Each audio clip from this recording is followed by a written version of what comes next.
Hello everyone again. Let's continue David John Walter Petition of Right. Yesterday I had the intro and now I am going to have part number 1, David John Walter Petition of Right. So I don't try to keep it short. Every day probably 9 or 10 pages I'm going to go through. So it's probably going to be like 13 parts. 13 parts, yeah. And basically just the main points that I want you to comprehend when it comes to David John Walter Petition of Right. So who was David John Walter? He used to be a Northern Territory police prosecutor, ex-police prosecutor. He used to work for the police in Queensland and in AFA. And he was there when 19th of October 1973, Queen Elizabeth signed above the seal. We're going to talk about it later. Now, so this is the first page, the David John Walter Petition of Right. This lovely man is absolutely phenomenal and full of knowledge. He's always happy to talk to people and he's happy to share his knowledge. Okay. Now, when David John wrote this one, so basically petitioning the Queen, who is the CEO, the Chief Executive Officer of the Commonwealth, Petition of Right 1627, right, which is falls under Your Majesty Queen Elizabeth II, is the current holders affixed to the Act of Settlement 1700. So the Petition of Right is still valid, just like the Bill of Rights, because they all fall under the Settlement Act 1700. Now, David John Walter, when he wrote this one, that's back 2 years ago, he wrote that I'm a single shareholder holding in the company of the Commonwealth of Australia, commencing trading 1st of January 1901. As hold to the common law of England, hold to the law of the Church of State, and hold to the laws of God. Hold of Lincoln, Holy See, hold to the Judiciary Act number 6 of 1903, and the deed of the Company Commonwealth of Australia, Constitution Act 1900, UK. Now, the Commonwealth of Australia, Constitution Act, the UK 1900, that's the original constitution. And when you do your petition of right, it's pretty much you letting the boss know, which is the CEO, Queen Elizabeth number 2, that, hey, there is something going on in this so-called country, Australia, which is a foreign corporation. Yeah, there is a lot of treason stuff going on, and that's the reason you write the petition of right, okay? So it's pretty much you informing your boss, hey, I got a duty of care to let you know that things not going in a way they should be, okay? So that's the reason you do the petition of right. Plus, under the Partnership Act 1890, basically, you're going to have a contract under the seal. So this is the Partnership Act 1890, Chapter 39, and this is the seal, okay? So when you do your petition of right, there is a certain way how you do it, okay?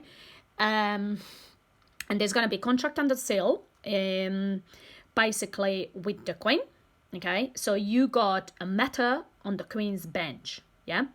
So you become pretty much a British subject when you do your petition of right. So you don't fall as a citizen, you become a British subject. So I call it correcting the records, right? Now, so we talked about the unauthored Constitution of the Australian Commonwealth Quick and Current, which is the original. Yeah, so the Commonwealth of Australia Constitution Act 1900 UK is hold to the Memorandum of Understanding, the unauthored Constitution of the Australian Commonwealth Quick and Current. Okay, now, David John Walter was born in Queensland.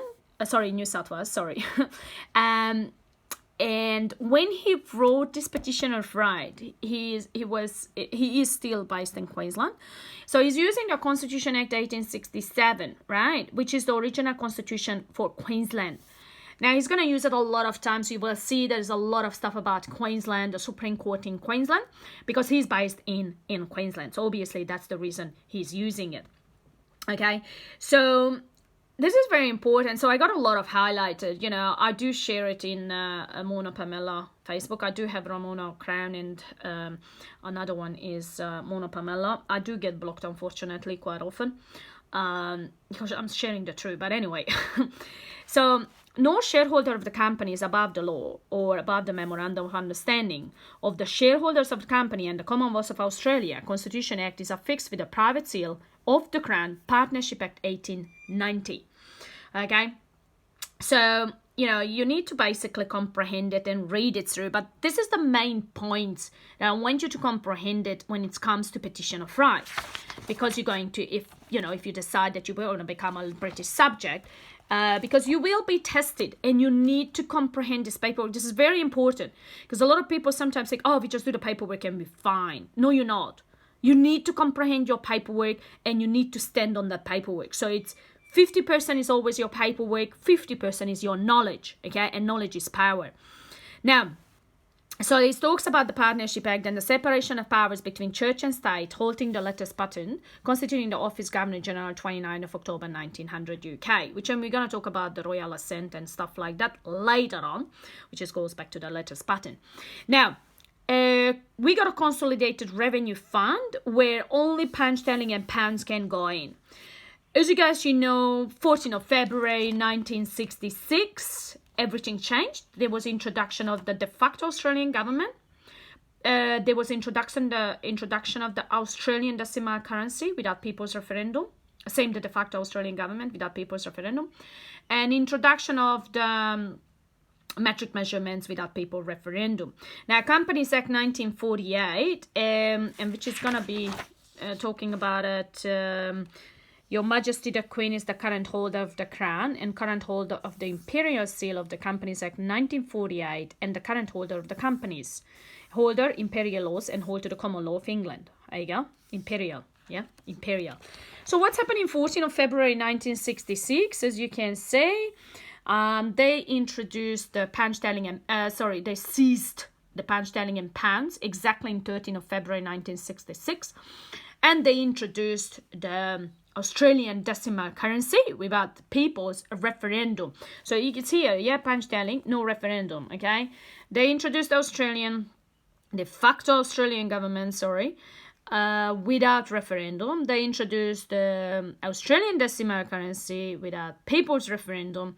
And they introduced the metric measurements instead of imperial without people's referendum.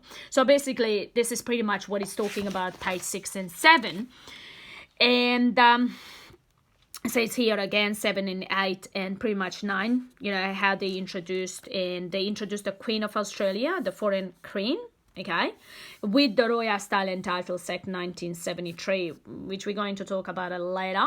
I'm just pointing out the main points from the book that you really need to comprehend when it comes to David John Walter Petition of Right. This is the base, the main points which I'm highlighting, that you need to be aware of. That the treason has been going on from 14th of February 1966. Introduction of the private corporation, which is the Liberal Party. Here we go. Those elected people of the company were people who were in fact also registered political parties, members of the Liberal Party inside the private constitution of the Liberal Party Australia. The current Chief Executive Officer is the Prime Minister of Australia, being International Trading Corporation, registered at New York Stock Exchange, is a Prime Minister Scott Morrison, MP, elected member inside the constitution of Liberal Party. Remember, this was written 2 years ago. In that time, Scott Morrison was the MP. Right now, it's Anthony Albanese, Chief Executive Officer, Financial Agreement, number 39, 1960s with Elizabeth, with no seal of Elizabeth II. Okay? So, that was a financial agreement.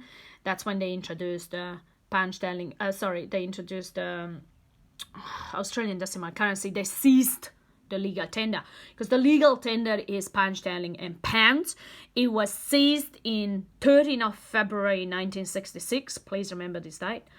And they introduced the Australian decimal currency, foreign currency without people's referendum, which is Australian decimal currency. Please look it up, the Criminal Offences Crimes Act 1914, especially Section 13, Section 28, Section 65 till 95, if I remember it's good. I do have post about that Federal Crimes Act, especially 24 AA, which is treason. You can look it up, and it's all in their acts and legislations anyway.